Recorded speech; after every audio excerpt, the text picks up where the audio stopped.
اعوذ باللہ من الشیطان الرجیم بسم اللہ الرحمن الرحیم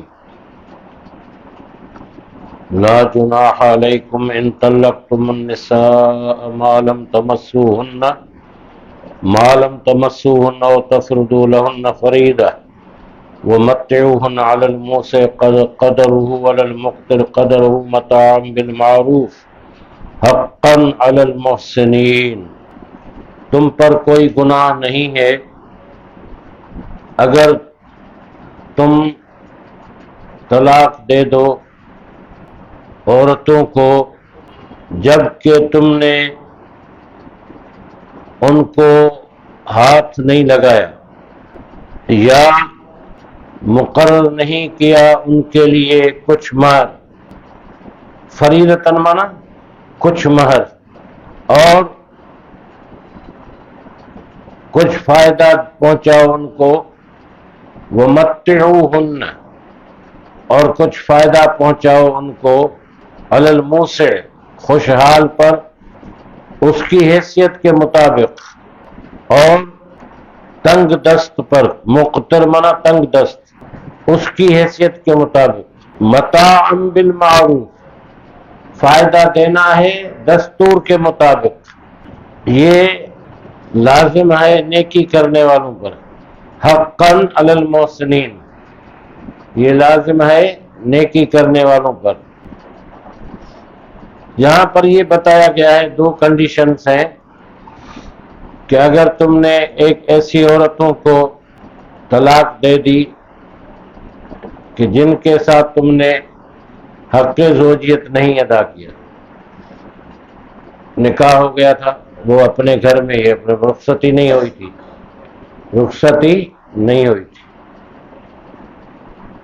اور دوسری بات یہ ہے کہ ایسی ہی عورت جس کی رخصتی پہلے نہیں ہوئی، اس کے لیے تم نے مقرر نہیں کیا تھا کوئی مہر، پھر ایسی ہی کوئی عورت جس کے لیے کی رخصتی تو نہیں ہوئی لیکن مہر مقرر ہوا تھا، پہلے نکاح میں مہر مقرر نہیں ہوا۔ دوسری بات ہے کہ ایک ایسی عورت سے تم نے شادی نکاح کیا جس کے لیے مہر مقرر کیا لیکن وہ بھی رخصتی سے قبل تم نے ان کو طلاق دے دی، تو ان کو کچھ دے دلا کر کے اور رخصت کرو، ان کو کچھ دے دلا کر کے، مہر نہیں دیا جائے گا، کچھ دے دلا کر کے، یعنی اپنی طرف سے کوئی گفٹ یا بھلائی کی طرف طور پر دے دلا کر کے رخصت کرو۔ کتنا دے دینا چاہیے اس کے متعلق قرآن نے بتایا کہ جو صاحب حیثیت ہے وہ اپنے مطابق دے، اور جو تنگ دست ہے وہ اپنی حیثیت کے مطابق۔ لیکن یہ بات بھی ہمارے ہاں تو ہوتی نہیں، یہ ہمارے یہاں تو طلاق جھگڑے کے پر منتج ہوتی ہے نا، جھگڑے کی بنیاد پر ہوتی ہے، پھر تو ایک دوسرے کی شکل نہیں دیکھتے، بات بھی نہیں کرتے، خاندان آپس میں تو کون دیتا ہے، کوئی نہیں دیتا۔ لیکن یہ لازم نہیں، یہاں پر جو یہ بات کی گئی ہے حقاً علی المحسنین تو کہا گیا ہے، یہ ثابت ہے نیکوکاروں کے لیے، لیکن یہ فرض واجب میں شامل نہیں، یہ مرضی کے مطابق اخلاقی طور پر یہ ہے، سمجھے؟ وَإِن طَلَّقْتُمُوهُنَّ مِن قَبْلِ أَن تَمَسُّوهُنَّ وَقَدْ فَرَضْتُمْ لَهُنَّ فَرِيضَةً فَنِصْفُ مَا فَرَضْتُمْ إِلَّا أَن يَعْفُونَ أَوْ يَعْفُوَ الَّذِي بِيَدِهِ عُقْدَةُ النِّكَاحِ۔ پہلے جو تھا نا وہ پہلی والی کنڈیشن میں تھا کہ ان کا حق مہر مقرر نہیں کیا تھا دونوں میں، اب تیسری یہ صورت آ رہی ہے، وَقَدْ فَرَضْتُ لَهُنَّ فریضۃ فنصف ما فرضتم الا ان يعفون او يعفو الذي بيده عقدة النکاح وان تعفوا اقرب للتقوى۔ وَلَا تَنْسَوُا الْفَضْلَ بَيْنَكُمْ إِنَّ اللَّهَ بِمَا تَعْمَلُونَ بَصِيرٌ۔ اور اگر تم نے طلاق دی ہے ان کو من قبل ان تمسوہن، اس سے پہلے کہ تم نے ان کو ہاتھ لگایا، تم ان کو ہاتھ لگاؤ، یعنی تعلقات سے پہلے طلاق دے دی۔ وہاں اب وہ بات آ رہی ہے، وَقَدْ فَرَضْتُمْ لَهُنَّ فَرِيضَةً، اور تم مقرر کر چکے ہو ان کے لیے مہر، فَنِصْفُ مَا فَرَضْتُمْ، تو آدھا ہے اس مہر کا جو تم نے مقرر کیا، فَنِصْفُ مَا فَرَضْتُمْ، تو آدھا ہے اس کا جو تم نے مقرر کیا، إِلَّا أَن يَعْفُونَ، مگر یہ کہ وہ عورتیں معاف کر دیں، یا معاف کر دے وہ شخص کہ جس کے ہاتھ میں نکاح کی گرہ ہے، وَأَن تَعْفُوا أَقْرَبُ لِلتَّقْوَى، اور تمہارا معاف کر دینا زیادہ قریب ہے پرہیزگاری کے، اور تم نہ بھلاؤ احسان کو آپس میں، بے شک اللہ جو تم عمل کرتے ہو اسے دیکھ رہا ہے۔ اب اس میں وہ تیسری بات ہے کہ جن عورتوں کے مہر مقرر ہو چکے لیکن ان سے رخصتی سے پہلے تم نے طلاق دے دی، تو پھر اس کو آدھا مار دیا جائے، اس کو آدھا مار دیا جائے، پورا نہیں دیا جائے۔ پھر اگر وہ معاف کر دے خوشی سے تو معاف ہو جائے گا، یا جس کے ہاتھ میں گرہ ہے نکاح کی، اس کا مطلب یہ ہے کہ جو ان کا ولی وارث ہے وہ معاف کر دیتا ہے، وہ اپنی بیٹی کی رضامندی سے عورت کی، تو بھی یہ معاف ہو جائے گا۔ اور معاف کر دینا ہی کو قرآن نے کہا کہ بہتر ہے تعلقات کے لیے حساب سے جھگڑے کے مقابلے میں، اور تم اپنے آپس میں جو تمہارا تعلق زبانی رہا ہے، رشتہ داری ہے، خاندان ہے، رشتہ کیا ہے، اس کو مت بھولا کرو۔ آخر تمہارے اندر یہ حص ہونی چاہیے کہ کچھ نہ کچھ تو رواداری، بردباری، احسان مندی، خیر خواہی، ہمدردی کا مظاہرہ ہونا چاہیے۔ ابھی نہیں تو 10 سال بعد میں ہو سکتا ہے تم پھر ایک دوسرے سے مل جاؤ، یا دنیا میں رہنا ہے سب کے ساتھ دشمنی کر کے بگاڑ کر کے دنیا میں کوئی نہیں رہ سکتا۔ حافظوا علی الصلوات والصلاۃ الوسطی وقوموا للہ قانتین، حفاظت کرو سب نمازوں کی، اور خاص طور پر درمیانی نماز کی، اور تم کھڑے ہو اللہ کے لیے عاجزی کرتے ہوئے، قانتین۔ اس سے پہلے کچھ آیتوں سے پہلے انفاق فی سبیل اللہ، یعنی اللہ کی راہ میں خرچ کرنے کا حکم اور اس کا تذکرہ تھا، اس کے مان عبادت کی بات آ گئی، نماز کی بات آ گئی، اس لیے کہ خرچ کرنا بھی دل سے ہوتا ہے، اور نماز آدمی کو درست رکھنے کے لیے ضروری ہے، تو نماز کا تذکرہ اس کے بعد آ گیا۔ اب بھی پھر درمیان میں کچھ دوسرے مسائل آ گئے، اور پھر یہ بات اسی طرف لوٹ رہی ہے کہ نمازوں کی حفاظت کرو۔ قرآن میں اقیم الصلاۃ ہے، ویقیمون الصلاۃ آیا ہے، نماز قائم کرنا۔ نماز جب تم نے قائم کر دی تو اس کی حفاظت بھی کرنی، نماز کی اس کی حفاظت بھی کرنی، اس لیے کہ نماز کوئی عبادت بھی ہو اس کا سرنامہ نماز ہے، اصل نماز کے بغیر کوئی عبادت جو ہے وہ درست نہیں ہوگی۔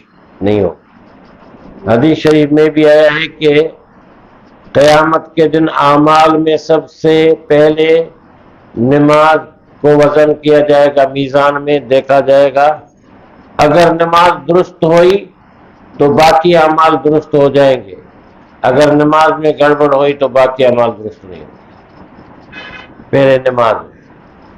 اچھا، نماز ایک ایسی عبادت ہے جس کو بار بار ہم لوگ جمعے میں اور اس میں بیان کرتے ہیں کہ اس کے خوبیاں کیا ہیں۔ تو نماز جو ہے وہ آدمی کو ایک میزان پر قائم رکھتی ہے۔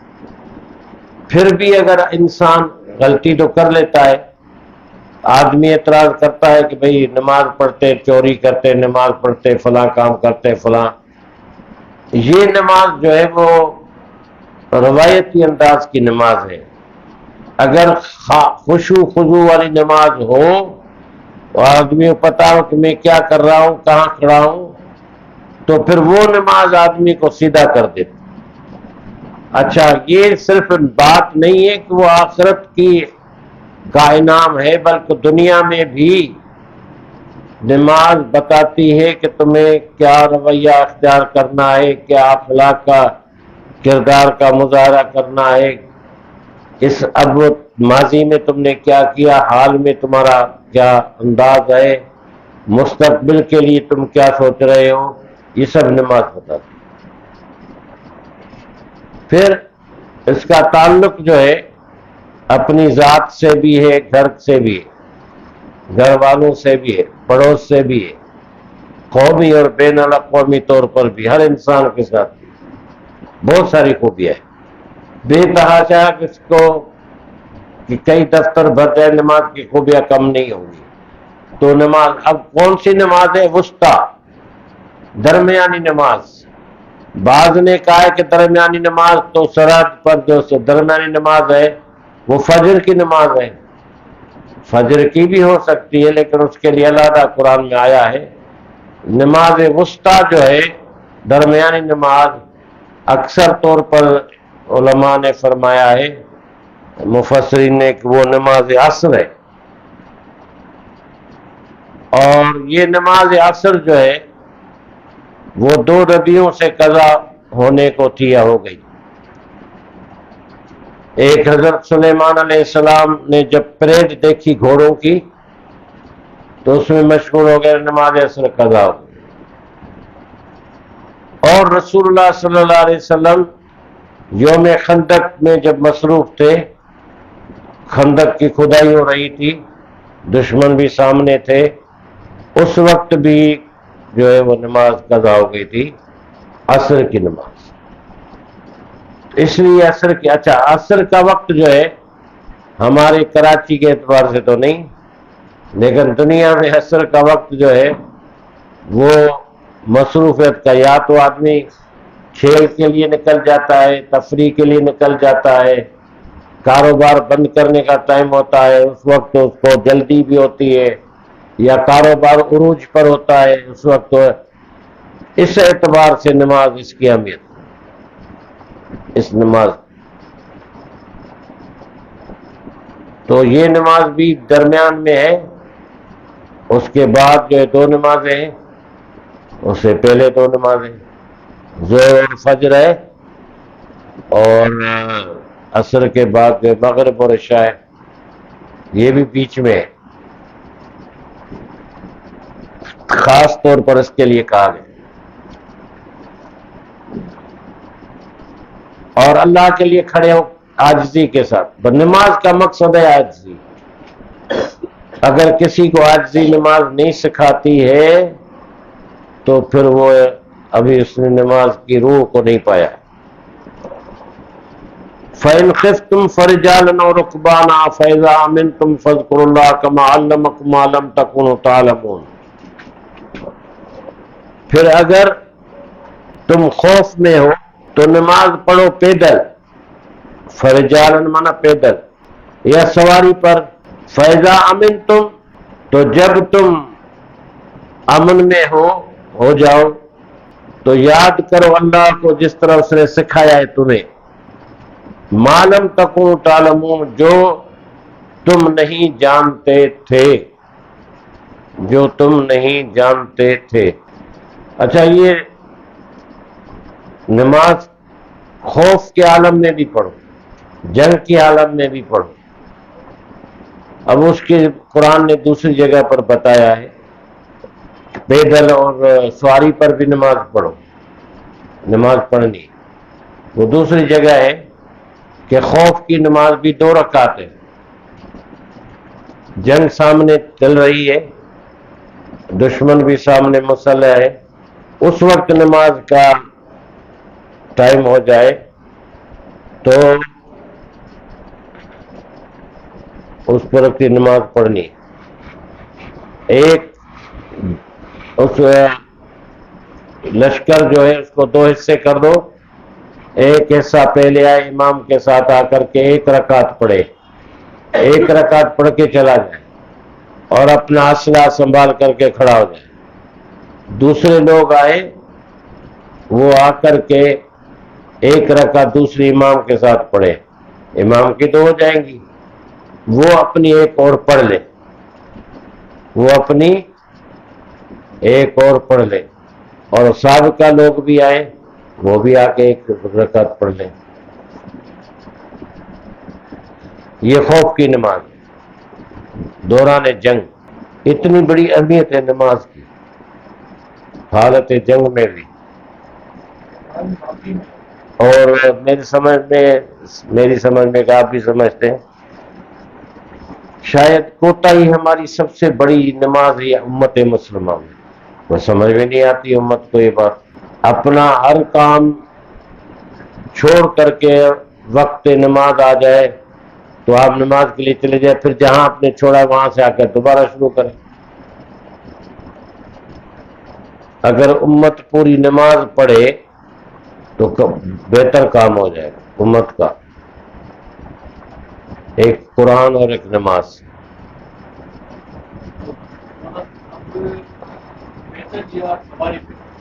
ہاں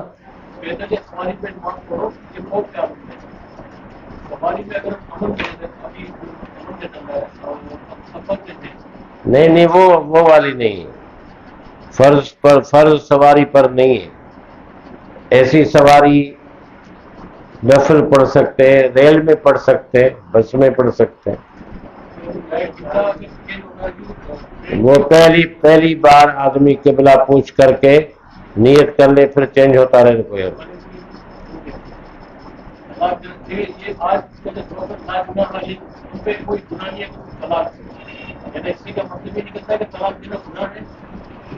وہ تو طلاق دینا گناہ بھی ہے اور طلاق دینا لازم بھی ہے، طلاق دینا جائز بھی ہے سب. ہاں ابغض الحلال ہے، یعنی حلال میں جو اللہ کو ناپسندیدہ چیز ہے وہ طلاق. ایک سوال یہ کہ آپ نے جو پہلی جو میری آیت کی پارٹی ہے، اگر تم نے اپنی عورتوں کی کو طلاق دی اور اگر مہر مقرر نہیں کیا، مطلب ہمارے یہاں جو روایت ہے جب تک مہر مقرر نہیں کیا جاتا یا الفاظ بتا نہیں کہ ہاں اتنا مہر مقرر ہے، اس کے بغیر ہمارے مقرر کیا ہے تو آدھا مہر دینا پڑے گا. یہ کنڈیشن ہے کہ بغیر مہر مقرر کے بھی نکاح ہو جاتا. ہاں مثال ہے کہ اب تک جو ہم نے پڑھا وہ یہی ہے کہ مہر پہلے بات کر لو، مہر کی عزت نکاح کے بعد. وہ ٹھیک ہے لیکن بغیر مہر کے بھی ہو جاتا. پھر قاضی فیصلہ کرے گا کہ بھئی ان کا مہر تو مقرر ہوا نہیں تھا، اب کون سا مہر دے. تو اس عورت کی جو دوسری رشتہ دار عورتیں ہیں جو مہر ان کا مقرر ہوا ہے وہ قاضی مقرر کرے گا. اگر بغیر مہر کے نکاح ہو جاتا ہے تو شادی سے پہلے مہر مقرر کرنا لازمی ہے. دینا تو لازم ہوگا اگر وہ تقاضا کرے گی تو عورت. وہ دوسری بات ہے، معجل مانا جلدی ادا کیا جانا عین سے، موجل مانا جس کی مدت بتائی جائے 10 سال میں کروں گا، 5 سال میں کروں گا، 2 سال میں کروں گا، آدھا ابھی اور آدھا بعد میں. یا پھر ایسا ہے کہ مدت نہیں بتائی لکھائی تو لائف ٹائم ہو جائے گا وہ. ہاں جس کے آپ نے نکاح کے اوپر دیا گرا گرا، یا کہ میرا گرا تو میں اس کو بول سکتا ہوں. تو میں اپنی بیٹی بہن جس کا میں کفیل ہوں اس کو میں نکاح کروا سکتا ہوں؟ وارث جو ہے ختم کروا سکتا ہے بندہ انسان؟ وہ بالغ ہونے سے پہلے ختم کرا سکتا ہے، بالغ ہونے کے بعد ختم نہیں کرا سکتا۔